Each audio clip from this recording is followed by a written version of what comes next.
आखिर श्रीलंका दालचीनी की खेती करके कैसे कमा रहा है करोड़ों रुपए, और आखिर दालचीनी को उगाने के लिए कौन कौन सी चीजों का ध्यान रखना होता है। आज हम श्रीलंका के एक ऐसे फार्म के बारे में बात करने वाले हैं जहां पर दालचीनी के लाखों पेड़ों को उगाया जाता है। लेकिन क्या आप जानते हैं कि आखिरकार दालचीनी बनती कैसे है? तो चलिए जानते हैं दालचीनी बनने के पूरे प्रोसेस के बारे में। दोस्तों, जानकारी के लिए बता दें कि इनके पेड़ों को दालचीनी का पेड़ कहा जाता है, लेकिन कुछ जगहों पर दालचीनी के पेड़ों को सिनेमन ट्री भी कहा जाता है। बता दें कि दालचीनी के पौधे दो तरीके से उगाए जाते हैं, पहला नर्सरी से और दूसरा एयर लेयरिंग के जरिए भी पौधा लगा सकते हैं। दोस्तों, एयर लेयरिंग का मतलब ये होता है कि सबसे पहले दालचीनी के पेड़ की टहनी की छाल को चाकू की मदद से हटा दिया जाता है। इसके बाद उस हिस्से पर एक रूटिंग हार्मोन लगाया जाता है। इसके बाद उसके चारों ओर नम नारियल की भूसी रखी जाती है और लंबी पॉलीथीन शीट से लपेटकर सुरक्षित किया जाता है। इसके बाद 40 से 60 दिनों में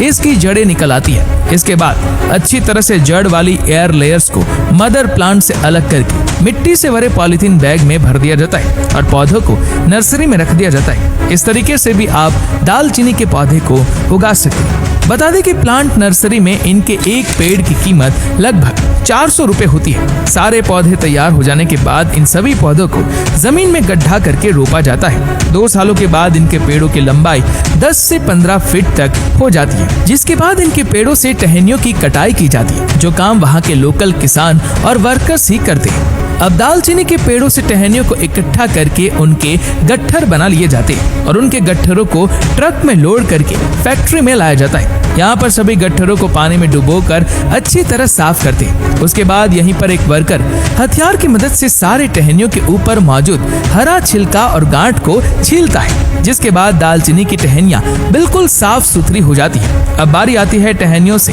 दालचीनी के मोटे छाल को अलग करने की। इसीलिए एक धारदार चाकू से टहनियों के ऊपर लगे मोटे छाल को अलग कर लिया जाता है। सभी टहनियों से छाल निकाल लेने के बाद लंबे लंबे छालों के अंदर छोटे साइज वाले छालों को डाल देते और फिर इन्हें ऊपर लगे रस्सियों के सहारे टिकाकर सूखने के लिए यहीं पर छोड़ दिया जाता है। जानकारी के लिए बता दें कि दालचीनी के छाल को धूप में नहीं सुखाया जाता है, बल्कि इनको यहीं पर इस बंद कमरे में 3 से 4 दिनों तक सुखाया जाता है। ऐसा करने से दालचीनी का स्वाद और ज्यादा बढ़ जाता है। इसके बाद फिर से दालचीनी के छालों को एक मशीन में डालकर सुखाया जाता है। इसके बाद इन दालचीनी के लंबे लंबे छालों को एक बंडल के रूप में तैयार किया जाता है। इसके बाद इन बंडलों को कपड़ों से लपेटकर ढक दिया जाता है। कई जगहों पर दालचीनी के बड़े बड़े पीसीस में से साबुत दालचीनी को भी तैयार किया जाता है, जिसके लिए इन लंबे लंबे दालचीनी के पीसीस को मशीनों की मदद से छोटे छोटे टुकड़ों में काट दिया जाता है। जिसके बाद इन छोटे छोटे पीसीस को